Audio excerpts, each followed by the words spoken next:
अस्सलाम वालेकुम वरहमतुल्लाह। आज एक बहुत ज़बरदस्त बात मैं आपसे शेयर करने जा रहा हूँ। इस वीडियो को ज़्यादा से ज़्यादा वायरल कीजिएगा कि हमारे माशरे में होता क्या है, हम तस्वीर के एक रुख को देखते हैं या आधी बात सुनते हैं तो उसकी तशहीर करना शुरू कर देते हैं। उसके बाद अल्ज़ामात पे अल्ज़ामात लगाना शुरू कर देते हैं हर किसी शख्सियत के ऊपर।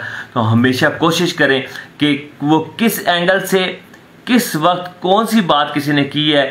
अभी हालिया में अगर जिस तरह इकरार और हसन की एक बात है कि शुक्र अल्हम्दुलिल्लाह ऐसे माशरे में अल्लाह तबारक ताला ने मुझे बेटी ने दी, वो किस कंटेंट में उन्होंने ये बात की थी। सोचना ये पड़ेगा कि कोई भी शख्स कोई बात करता है तो उसने किस दर्द दिल के साथ और किस मौजू पर और कैसे हालात में वो बात की है। तो हम क्या करते हैं, हम तबसरे शुरू कर देते हैं, लान तान शुरू कर देते हैं। तो हमेशा याद रखें कि तस्वीर के दूसरे रुख को देख कर फिर बात किया करें। Thank you so much.